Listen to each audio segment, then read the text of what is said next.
പ്രകൃതി സൗന്ദര്യം മുഴുവൻ ആവാഹിച്ച് പ്രശാന്ത സുന്ദരമായ ഒരു കുന്നിൻ മുകളിൽ സ്ഥിതി ചെയ്യുന്ന ക്ഷേത്രം.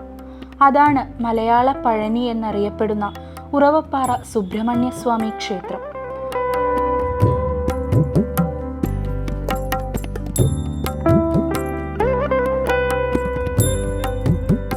പഞ്ചപാണ്ഡവരാൽ നിർമ്മിക്കപ്പെട്ട ഉറവപ്പാറ ക്ഷേത്രത്തിൽ സ്വയംഭൂ സങ്കല്പത്തിലുള്ള ബാലസുബ്രഹ്മണ്യ ചൈതന്യമാണ് കുടികൊള്ളുന്നത്. തറനിരപ്പിൽ നിന്ന് 500 അടി ഉയരത്തിൽ ഒരു വലിയ പാറയുടെ മുകളിലാണ് ക്ഷേത്രം.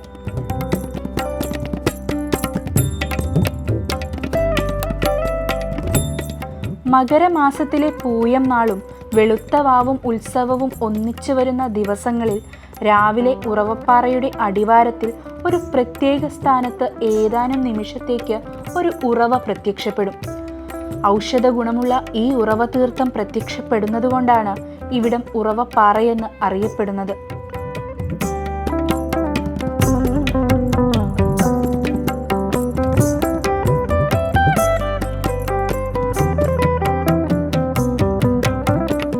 പാണ്ഡവരുമായി ബന്ധപ്പെട്ട് കിടക്കുന്നതാണ് ഉറവപ്പാറ ക്ഷേത്രത്തിന്റെ ഐതിഹ്യം.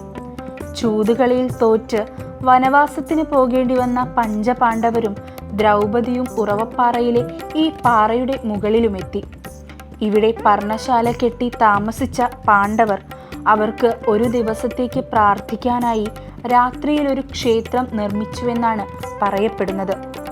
പുലരും മുൻപ് പോകേണ്ടതിനാൽ വാതിലില്ലാത്ത രീതിയിൽ കരിങ്കൽ പാളികൾ കൊണ്ട് ചുവരുകൾ നിർമ്മിച്ചാണ് പാണ്ഡവർ പ്രതിഷ്ഠ നടത്തിയത്. ക്ഷേത്രത്തിന്റെ ഐതിഹ്യം അനുസ്മരിപ്പിക്കുന്ന നിരവധി തെളിവുകൾ ഉറവപ്പാറയിൽ കാണാം. ക്ഷേത്രത്തിന് പിറകിലായി പാറയിൽ ഒരിക്കലും വറ്റാത്തൊരു കുളവുമുണ്ട്. പഞ്ചപാണ്ഡവരിൽ രണ്ടാമനായ ഭീമസേനൻ പാദം കൊണ്ട് നിർമ്മിച്ച ഈ കുളം ഭീമപാദ തീർത്ഥക്കുളമെന്നാണ് അറിയപ്പെടുന്നത്. ഭീമതീർത്ഥക്കുളം കുട്ടനാടൻ പാടശേഖരവുമായി ബന്ധപ്പെട്ട് കിടക്കുന്നു. കുട്ടനാടൻ പാടശേഖരങ്ങളിൽ നിലമുഴുമ്പോൾ ഇവിടെ വെള്ളത്തിന്റെ നിറം മാറുമെന്നും വിളവെടുപ്പ് സമയത്ത് നെൽക്കതിർ പൊന്തി വരുമെന്നുമാണ് പഴമക്കാർ പറയുന്നത്.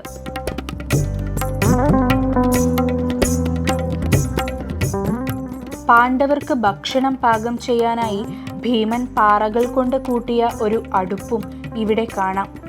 ക്ഷേത്രത്തിന്റെ ഈശാനകോണിൽ മറ്റൊരു കുളവുമുണ്ട്.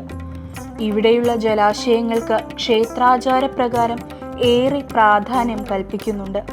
മനുഷ്യരുടെ നഗ്നനേത്രങ്ങൾ കൊണ്ട് കാണാൻ കഴിയാത്ത അനേകം ദിവ്യാത്മാക്കളുടെ സാന്നിധ്യം ഈ ജലാശയങ്ങളിൽ ഉണ്ടെന്നാണ് കരുതപ്പെടുന്നത്.